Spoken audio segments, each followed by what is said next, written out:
What's up, everybody, and welcome to the Action Network NFL Betting Podcast. I am your host, Chris Raybon.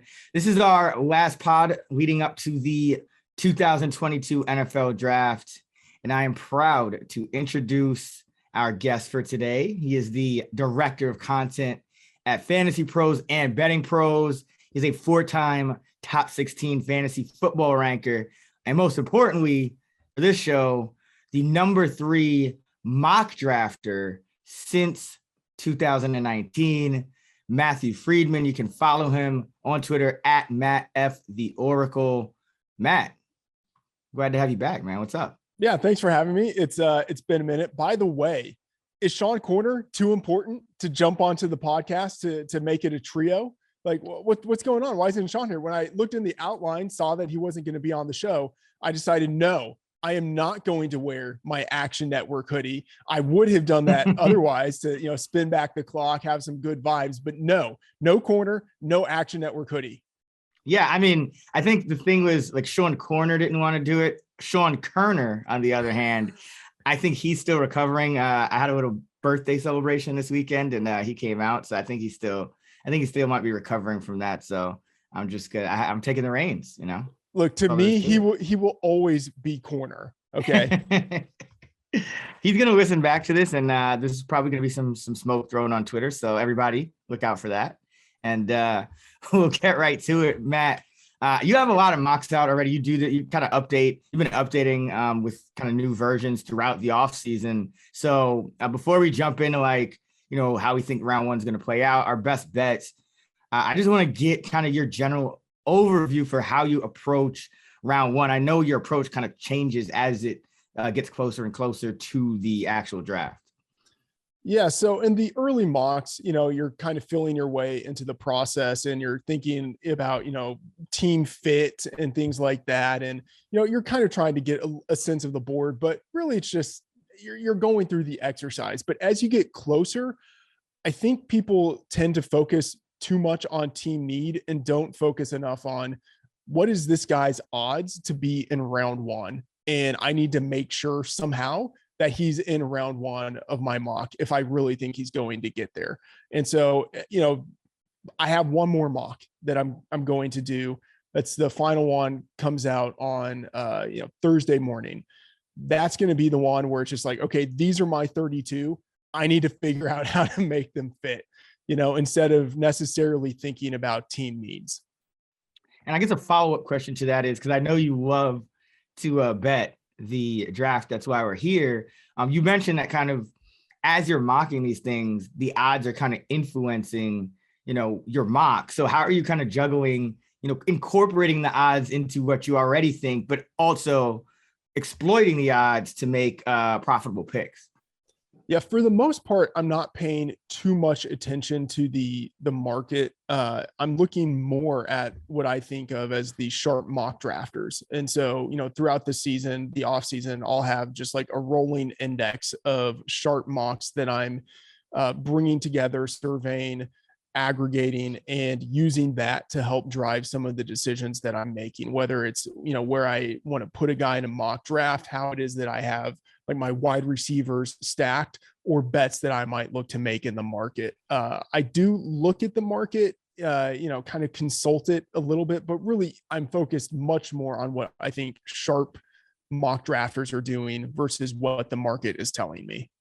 Absolutely. Makes a lot of sense. All right, let's start talking about the draft, and let's start at the top with the number one pick. In very recently, it seems like Quay Walker has kind of jumped Aiden Hutchinson as that consensus number one pick. Where are you on who is going to kind of lead us off with that number one overall pick in this year's draft? Yeah, Quay Walker is the guy that I'm going with. And, I've kind of vacillated back and forth between them, but in the first mock that I did at Fantasy Pros, it was the one right after that big first wave of free agency. I had Walker as the number one guy. And the main reason why I did it was because I thought that Walker was probably the second likeliest guy to go number one, but I just wanted to take a stand because everyone at that point, like 90% of mock drafts had Aiden Hutchinson going number one. And it was just like, probabilistically, that is way too high. like, you know, maybe at the point he had a 50% chance, a 60% chance. But I mean, I just wanted to put someone else other than Aiden Hutchinson number one, because there was way too much groupthink going on at the time. So, you know, I had Travon Walker in my first mock. You know, I went to Hutchinson, back to Travon Walker now. And you see that reflected in the betting markets. And you're starting to see it in a lot of the sharp mocks in the industry. Now, at this point, it's about half and half, Hutchinson and Walker. I expect by tomorrow or, you know, Thursday, when we have more mock drafts coming out, you'll see more picks for Walker. So I'm there with Walker number one. I don't know if it's necessarily the right pick, like what the Jags should be doing, but I think that is what they will do. Yeah. And that's all that's important for, you know, as you're approaching this from a betting angle, it's, you kind of got to suspend what you think these teams could do. And we talk about this all the time, you know, a lot of times they go against what you think they should do, or, you know, as an analyst, but yeah. You know, looking at the odds here, Walker at DraftKings, for example, is around minus 190. That seems to be the consensus. It was minus 160 a couple of days ago. Is that too far past your limit, or what's your limit if you are looking to bet this number one pick and go with Walker? I wouldn't bet it at this point, you know, around minus 190, minus 200. I think that's probably around fair value. If anything, at this point, I would maybe start to look at Hutchinson or Ikem Ekwonu, because I do think that there is a chance that they go offensive tackle. Not a great chance. Baalke is the guy, the general manager, Trent Baalke is the guy who ultimately, I think, controls what happens with that pick. And, you know, the reporting is that he does prefer Travon Walker. But if the coaching staff is able to get in his ear and convince them, hey, we want an offensive tackle, we want someone who can help protect our starting quarterback, then I think it's Ikem Ekwonu. All right. So what about the, you know, the kind of rest of the top five? You already mentioned Ekwonu and Hutchinson, but just generally, you know, based on what your current mock, how do you see the rest of the top five playing out, and what bets do you see that maybe do show value based on that top five and how you see it playing out? So there are pivot points all throughout the top 10. And we'll just say, you know, Aiden Hutchinson, mortal lock to go number two, I think, if he's there. And, you know, maybe you could bet on that. The market right there for number two, Raybon, do you have the number for that? Yeah. So for number two, Hutchinson is the favorite at minus 200, and Ekwonu is plus 10,000. For the number two pick. So that's interesting. So like you're kind of alluding to it though, you know, Hutchinson, number two, that's kind of a, you know, like he's not likely to drop past there. Ekwonu is then plus 390 to go, you know, number three. Stingley is actually the leader, interestingly enough, at plus 330. So there are some interesting numbers, and I think some ways to kind of take advantage of that. Yeah, so I would not be betting on Hutchinson at number two at those odds. Like, I think it's very likely, but minus 200, I'm not going to go there. For the number three pick, I think this is really where the draft starts. Kind of like what we had last year with the draft starting at number three. Is it Mac Jones? Is it Trey Lance? I think the draft starts here. And you could see them going with the Houston Texans at number three a number of directions. I think it's likeliest they go offensive tackle. I really think it's a coin flip between Ikem Ekwonu and Evan Neal. I think there's also the chance that they go cornerback, and I prefer Ahmad Sauce Gardner as the the leader in the clubhouse among all the cornerbacks. But Derek Stingley has also seen some pretty serious heat recently as a guy who could go number three. So out of those four right now, I'm on Evan Neal. That's what I have reflected in my mock, and I will probably still be on Evan Neal in my final mock. I think, a way of betting this is not so much looking at the number three pick, but betting on the first offensive tackle to be drafted, or a first offensive lineman to be drafted. If you look at the market right now, Ikem Ekwonu is the favorite. I think it's a coin toss between Evan Neal, whether it's at the number three pick, the number five pick with the Giants, Icky versus Evan Neal. It really, you see that, I think, in terms of their evaluations, you see it in the mock drafts. It's straight up a coin flip between those two. And I mean, across the market, to get anywhere from plus 150 to plus 200 odds on Evan Neal to be the first offensive lineman drafted, I think there's significant value there. Yeah. And, first offensive lineman drafted, also likely to be the first offensive player drafted. Yeah. So Neal is also plus 350 to be the first offensive player drafted. And then, I know you said you're trying to go for a little kind of more sure thing, but for number 3 draft pick, Neal is plus, he's 10-1. So, I actually like the value on that. You're not going to throw a whole, you're not going to bet the house on it, but I think those are pretty good odds compared to Quanu, who's at plus 350 for that number 3 pick with a bunch of other guys mixed in. I like that. 10-1, Evan Neal. Yeah, I would bet that. In fact, when we're done with this, I'm going to go bet it. Yeah. I think that's good, great value. All right. And then kind of rounding out that top 5, is it kind of those same guys in that discussion? I know the Giants are sitting there at 5th. We know they need a tackle. But I guess for the Jets, it gets interesting because they're sitting there at number 4. They also have the 10th pick, and they pretty much have a lot of needs, right? Like, they need a receiver, they need edge, they need corner. I mean, God, do they need a corner? So what do you see the Jets doing at number 4? And how's that going to kind of influence, how things play out later down the board in the first round? Yeah. So, as you mentioned, the Jets have picks 4 and 10. I am very much on Kayvon Thibodeau as an option there for the Jets at number 4. Like, he could have gone number 1 if some things had broken just a little bit differently in the evaluation process. Maybe a different team controls that pick. He could go number 1. And so to get someone like him, likely to fall down to number 4, or who has a reasonable chance of falling to number 4, I think that's fantastic value, like a great outcome for the Jets. And I think ultimately it will be either an edge rusher, likely Thibodeau, or a wide receiver at number 4. I lean towards edge rusher pretty strongly. And then at number 10, I think they address wide receiver, whether that's Garrett Wilson, who could be the first wide receiver off the board at that point, or it's Jamison Williams, or even Drake London. I think any of those 3 guys could be the first wide receiver taken and could be the wide receiver who goes to the Jets at number 10. But that is the way that I am leaning right now, breaking those 2 picks between edge rusher and wide receiver.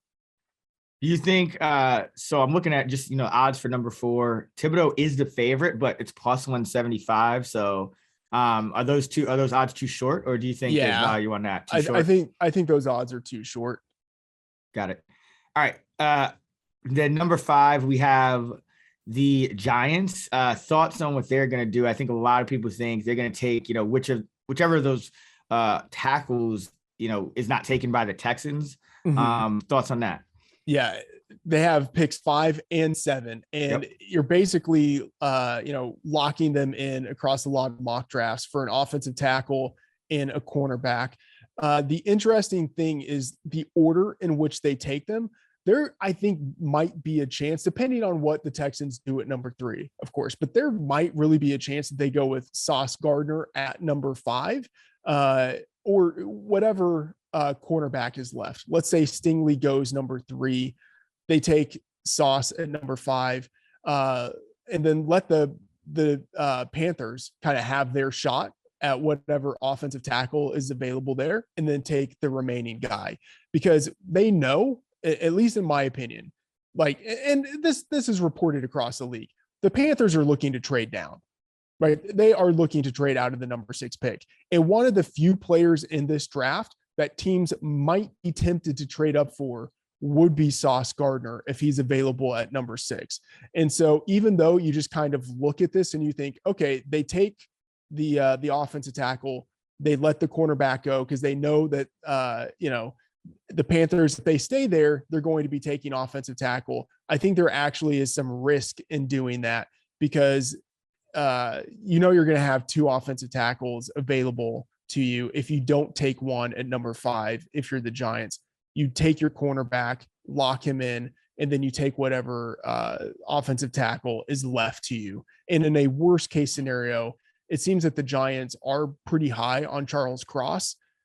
If let's say the Texans take an offensive tackle at number 3 and the Panthers take an offensive tackle at number 6, the Giants can still get Charles Cross at number 7. So I'm pretty sure that in my final mock, I will have offensive tackle and cornerback, but I'm not exactly sure right now the order in which I will have those going. All right. So you mentioned the Panthers and trading down. So this is something I do want to spend a lot of time on. I think there are a lot of interesting angles that we can get from this. And I think it's really the thing that can shake up the draft. And because it's going to happen, if it does happen within, the next couple of days, it's probably going to leave some value somewhere on the board, for us betting. So, what are your views on, what the Panthers are going to do, and how does that affect the quarterback market in the first round in general? Because I know, you've always pointed this out, and I tend to agree wholeheartedly that the one thing mock drafters tend to do is overrate the quarterbacks. Like you see, and then the market kind of follows along where you see, the quarterbacks pick over under a little too high. You see a number of quarterbacks taken in the first round a little too high. So, the Panthers looking to trade down.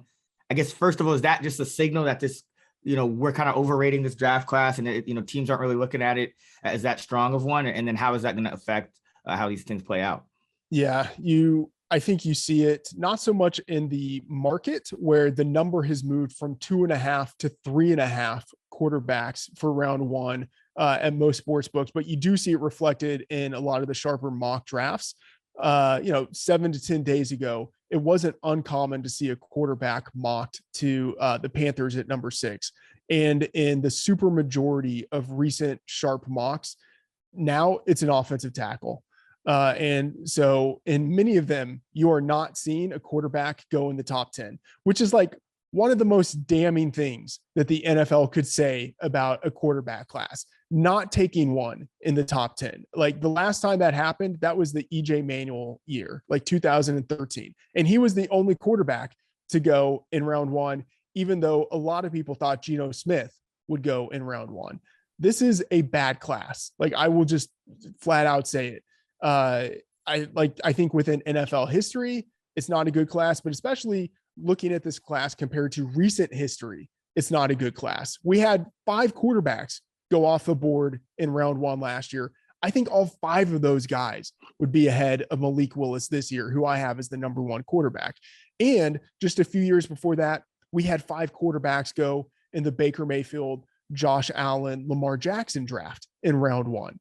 You just look at this class compared to some of the other classes we've recently seen. It just does not stack up at all. And that doesn't mean that we won't see one of these guys become a legitimate NFL starter, maybe a superstar. Malik Willis does have a lot of intriguing attributes. Kenny Pickett, I think, has a fairly high floor. Like he might be the most NFL ready of the quarterbacks in this class, but overall, it is an underwhelming class. It would not surprise me if the first quarterback we see actually is going to the Steelers at number 20. So I'm totally hands off on the quarterbacks. I'm looking to fade them at their current numbers. The number 3.5, I am well under that. 3 is what you generally see as the consensus in mock drafts.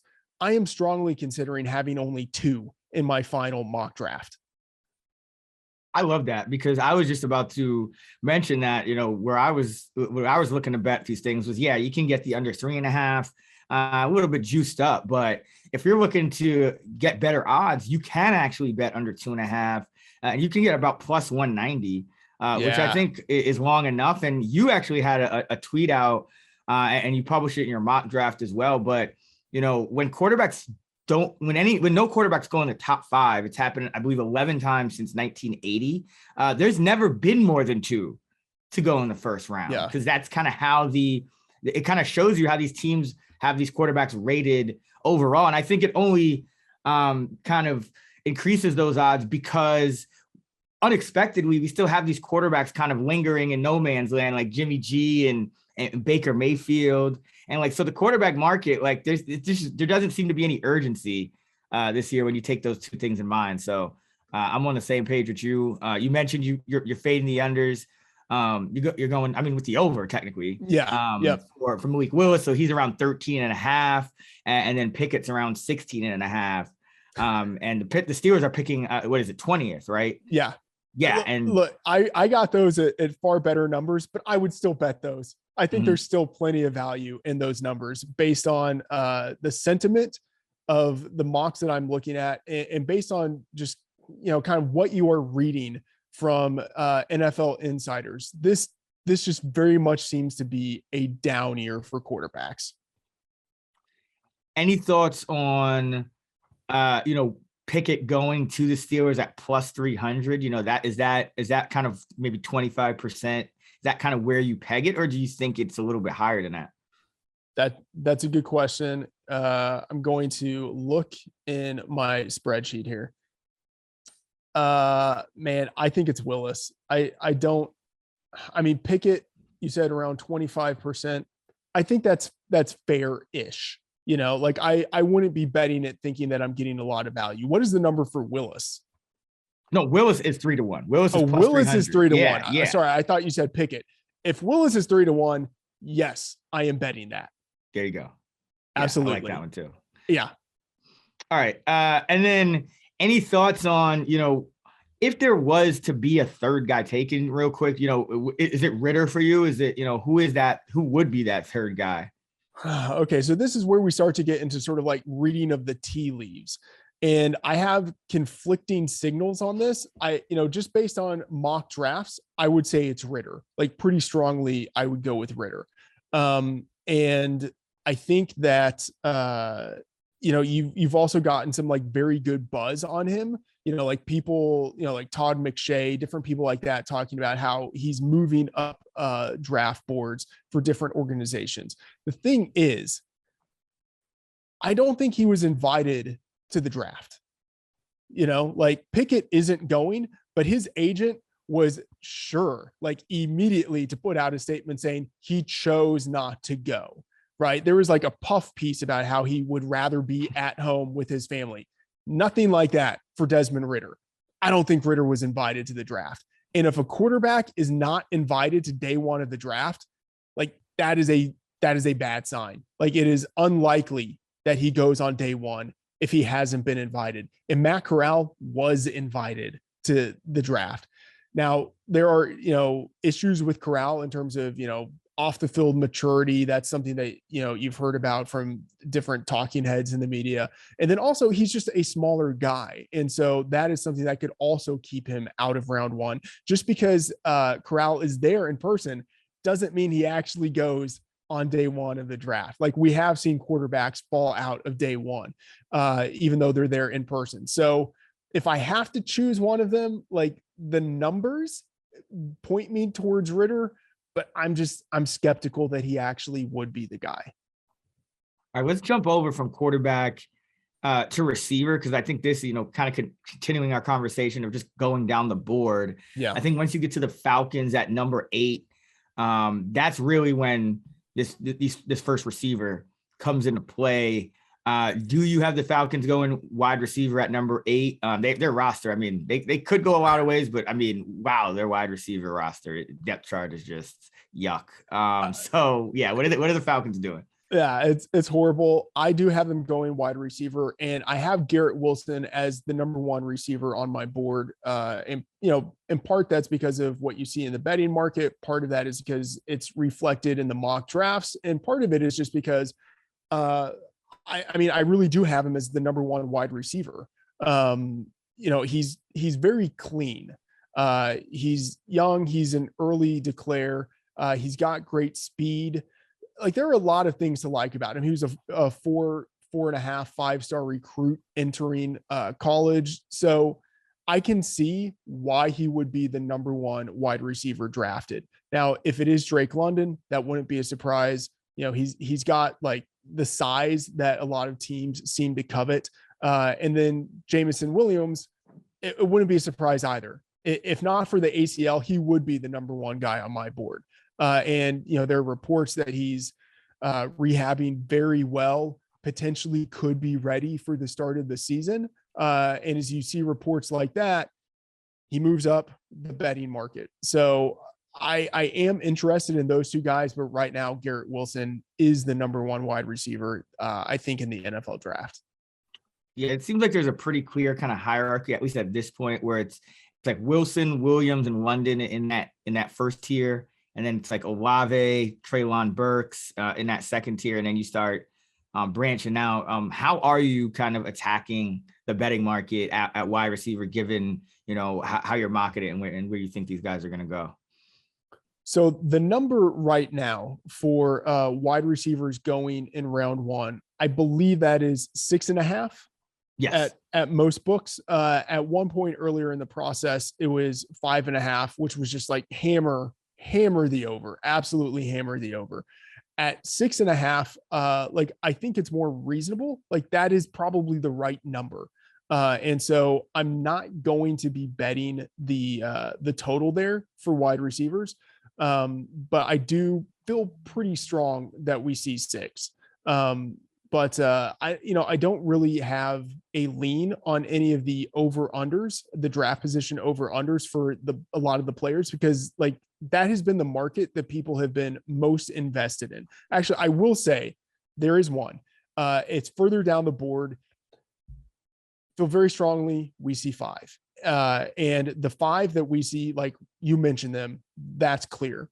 But the 6th wide receiver could be like one of 4 different guys. We could even see 7, and it's still just 2 of those 4 guys. So, Jahan Dawson, Christian Watson, maybe Sky Moore, George Pickens has gotten a lot of steam recently.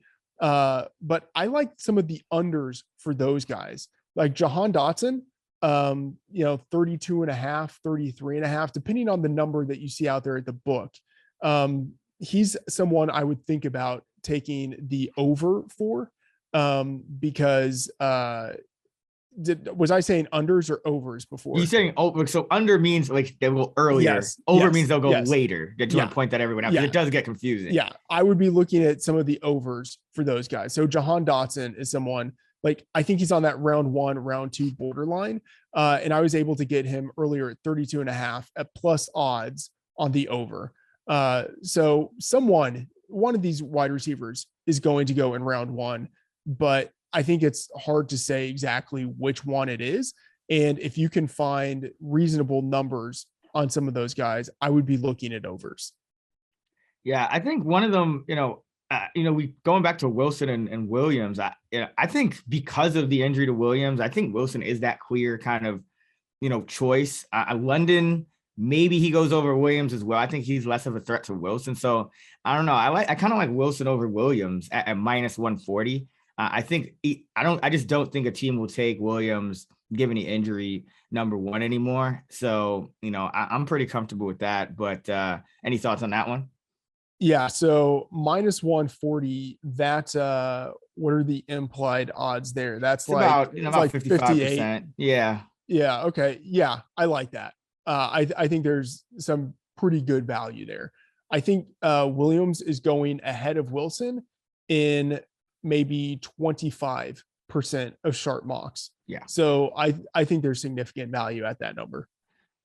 All right.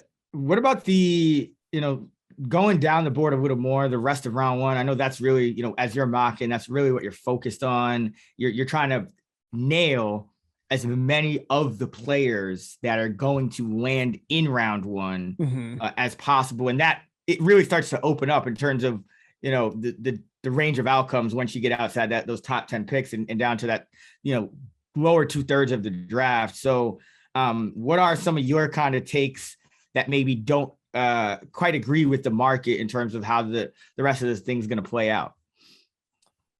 One guy who stands out to me is Tyler Linderbaum, who I think is one of the most talented players overall in this class. If you're just kind of looking at raw ability, arguably top 5.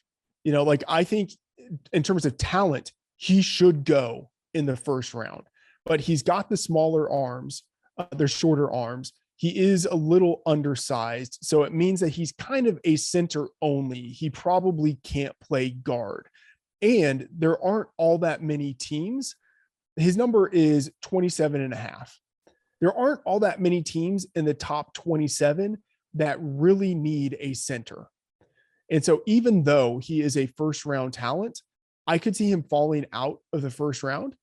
And even if he doesn't, even if he goes at the bottom of round 1, Cincinnati at 31, like that would be a very clean landing spot. And when he is mocked in round one, that is like almost certainly where you see him. But in 88% of the sharp mocks that I've indexed, he's going over 27.5. And so, Linderbaum, great player, but he might fall out of round one. And I think there's a very, very good chance he hits the over on 27.5. Who else you got? Anybody else in that kind of same realm where it's, I could go through some of your latest picks. I know you number 11, you had Hamilton to the Commanders. His over under around 12.5. There's been some disagreement about what's going to happen with him. You have McDuffie, Johnson, Davis, Drake London going 15 to the Eagles. I think that's interesting. Then Olave. Any of those guys, as we kind of just go down the board, any picks that kind of stand out based on them, or a little bit further down, George Karloftus is a guy who stands out to me because he's kind of hard to slot in part because there are reports that he's, anywhere from 20 to 40 on a lot of teams' big boards. And Raybon, what number are you seeing for him right now in the market? I think it's hard to peg him in part because where he's kind of slotted to go in the draft, there aren't a lot of teams that have a huge edge need. And again, some teams just don't seem to be high on him. I think that, Raybon, what number? It's 22.5. And so for him to go later or toward the over, it's juiced up to -145. For him to go sooner than 22.5, it is +110. Yeah. Okay. I grabbed that number when it was 16.5. And the last time I saw it was 18.5. I still thought that there was value there. At 22.5, that's almost exactly where it should be.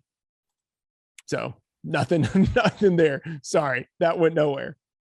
Yeah, sure. No. Okay. And then another thing I want to get, we talked about quarterbacks, we talked about wide receivers. So, I know, fantasy is also a big kind of thing that we do. So I wanted to talk about the other two skill positions and get your thoughts. Let's start on running back, because I feel like, nowadays these teams, they're a little bit smarter. They're not really looking to draft these backs with high draft capital. And, the team I keep hearing that may be in the market for a running back in the first round is the Buffalo Bills. I'm not really buying it. I still think they would rather go with a cornerback. But what are your thoughts on, number one, if the Bills would be a team to actually do that? And number two, just on this running back class in general, is there anyone that's going to go in the first round? Or are you Breece Hall over Kenneth Walker? Give me your thoughts on just this running back class. Yeah, a bet that I really do like is under 0.5 running backs in round one. And, the number that I first grabbed on that, I think was -170. I think you can still get that around -200. As Raybon would say, bet it to oblivion. Like it just, or bet it to juice. Infinity. Any juice. It does not matter. And I the football gods bless Daniel Jeremiah, because he's the one who really got this started, and it created value for people who want to bet the under. And that's not to like mock Daniel Jeremiah or anything, like who is an insider. Like he does offer, I think, great analysis, great context around what teams are thinking for the draft. And so I don't question that the Buffalo Bills have an actual interest in Breece Hall. Like I'm sure they do. He would be a great player within their system. I just don't think they're going to draft him in round one. But in his second mock, he put Breece Hall going to the Buffalo Bills in round one, and people see that and then they bet it, and it creates value for the people who want to bet against it.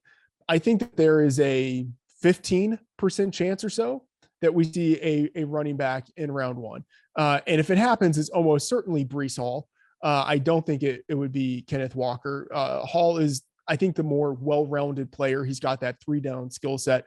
Walker might be the better pure runner, in sort of like that Nick Chubb mold, but I don't think that's going to get him drafted ahead of Breece Hall. But either way, I don't think either of those guys goes in round one.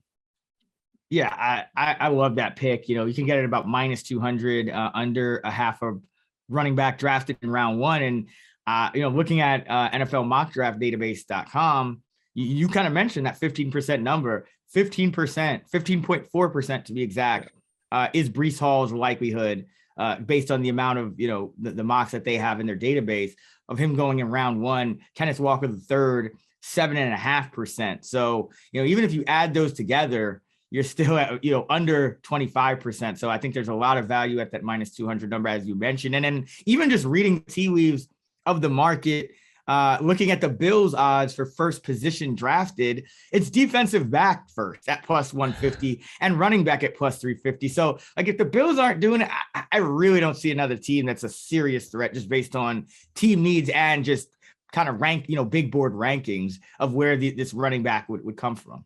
Yeah. Look, you said plus 150 for defensive back. Yes. I think there's great value on that. I would bet that because what you see in over half of the drafts out there, the sharp mocks out there, going cornerback and then safety on top of that is also added in. And you see them going safety in like 16% of the sharp mocks out there. So I think there's pretty good value there. I would bet that plus 150. Yeah. Yeah. And I mean, plus, they're probably still traumatized from what happened in the playoffs. It's like they didn't need a running, the running back didn't lose them the game, against the Right. Chiefs. So, yeah. I mean, Levi Wallace is gone. Tre'Davious White has the torn ACL. Like they need another body in that secondary. Yeah. And they're the favorite in the AFC, but I mean, the AFC is an arms race right now in terms of all these, wide receivers going over there and quarterbacks. So yeah, it would be hard to it would be hard to imagine they don't address that defensive backfield, particularly cornerback. Yeah. And then tight ends. I mean, is this so the books actually posted a number for first round tight ends, and it's funny because talking about bet something to any juice, it's actually minus 760 right now. And there's probably still value on that. Yeah. Because I mean, it seemed like Trey McBride for you? Is kind of number one. And you don't have him going anywhere near round one. If I was, no, right? I have him near the end of round two. Yeah. I mean, looking at the tight end class, like it just sort of and we talked about running back before this, those two positions drive home the difference between this year's class in last year's class. I mean, last year we had Kyle Pitts, like greatest tight end prospect of all time, going number 4. This year, we probably, almost certainly, and I'm with you, minus 760, whatever, make it minus 1,000, minus 2,000. It doesn't matter. I would probably bet it that we do not have a tight end in round 1. Last year, we had 2 running backs in round 1, Najee Harris and Travis Etienne. This year, almost certainly, we don't get a running back in round 1. There's just a difference in the quality of the prospects in the two classes. And then that is translating into the excitement that a lot of people have or don't have about this year's draft. And I think that in turn is tying into, or maybe it's correlated with what we're seeing in the prop market. Like there isn't as much action on props this year as we saw last year. And some of that is because the books didn't put out as many props early in the process relative to last year because they got killed on the NFL draft last year, right? And so I think part of it is protection. They don't want to put as many props out, but part of it is just like there's not as much interest in the draft. Like last year, we had 6 weeks nonstop of who's going number 3, and Jamar Chase and Kyle Pitts. Like we don't have anything like that this year. Yeah, absolutely. It's a little bit of a letdown draft, but we'll still be betting it. At least we will. Well, yeah, I don't know. I mean, yeah, maybe we're betting it, but yeah. Okay, so we kind of went through everything. Is there anything else that you wanted to kind of mention before we get out of here in terms of bets or just kind of takes you have on the first round or anything like that? Yeah. So I've recently published a 5 best bets. One of them, Tyler Linderbaum, over 27.5. I mentioned that. Kenny Pickett, the number that I bet was 12.5. I think you said it moved up to 16.5. Yeah. Doesn't matter. Still, I would still bet it at 16.5. 3 of the other bets that I really do like. Sky Moore, one of the wide receivers I mentioned earlier, I would bet over 35.5. And this number was at DraftKings. I love Moore. Like, he's a really intriguing player, but his expected draft position at grinding the mocks is 46.2. He's 49 in the NFL mock draft database consensus big board. I mean, he's got a slight chance of sneaking into round one, but it is very slight. And for a guy who has almost no real round one hype to have to get into the top 3 of round 2, like, that's just too much. So I see pretty significant value of the over 35.5. Raybon, I don't know if you have thoughts on Sky Moore as a prospect and then that number of 35.5. Yeah, I'm kind of with you. Like, I like Moore, and it's just that when I start looking at the teams that would be drafted, because again, I still think that top 5 is pretty set in stone in some order. So I think Moore, starts coming in play at 6, and I just look at the teams down there, and I just don't see one that would want Moore over some of the other guys on the board. It just, the fit, I don't think, is there, for him at those spots. So like, I think Green Bay needs, a bigger, more like an outside guy. I think Kansas City, wants more of like a, like a Dotson type of player. So that's kind of why I'm with you. I think that it's more likely that he goes somewhere, in the 40s, then climbs up in round 1, or, goes, in those first few picks of round 2. Mm-hmm. And then another wide receiver I'm looking at, John Mechie, over 56.5. And I bet this at Caesars at plus 110. Mechie has a 63 expected draft position at grinding the mocks. I have him going number 74 to the Falcons in my most recent mock. He's coming off of that ACL injury, so he wasn't able to run at the combine. I think if he had been able to run, maybe he'd be going in round 1.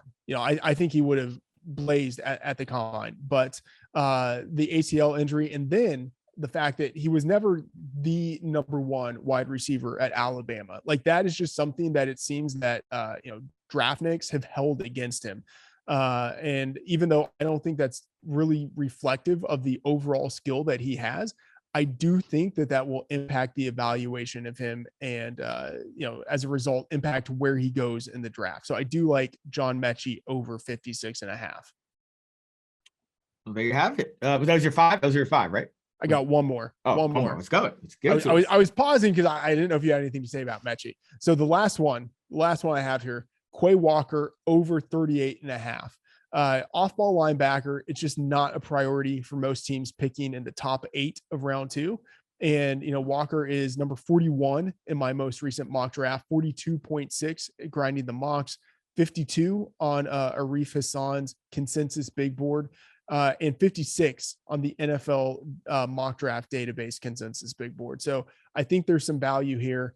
When day 2 starts, it's possible that we still see Nakobe Dean on the board along with Quay Walker. And so Dean potentially could go ahead of Walker and push him down the board a little bit. So over 38.5 is a number that I think offers value. Yeah, that does seem like some great value. Well, all right, man. That was great, Matthew. Thanks for joining me. It's good to get back to it and talk some football with you. Be sure to let us know where you're at, where people can find you, and when that final mock's coming out. Yeah, so you can follow me on Twitter at Matt F. the Oracle. I mean, obviously a great Twitter handle if ever there was one. I said that ironically, of course. You can find all of my work at Fantasy Pros and Betting Pros. So at Fantasy Pros, I will have my final NFL mock on Thursday morning, Thursday afternoon, just depending on how detailed I want the write-up to be. And then my entire betting card you can find at Betting Pros. And then we will be doing a live stream during the draft. So be sure to check that out. There you go. And be sure to check out actionnetwork.com for all of our draft content. Download the award-winning Action Network app. And just a reminder, our usual UFC betting preview will be out this Friday. We'll have Kentucky Derby betting episodes next week on the channel. And for anyone betting baseball this season, remember to check out Payoff Pitch, our new MLB betting podcast, available wherever you like to listen. Be sure to leave us a 5-star on Apple or Spotify if you enjoyed the show. You can follow me at Chris Raybon on Twitter and in the app. Until next time, let's get this money.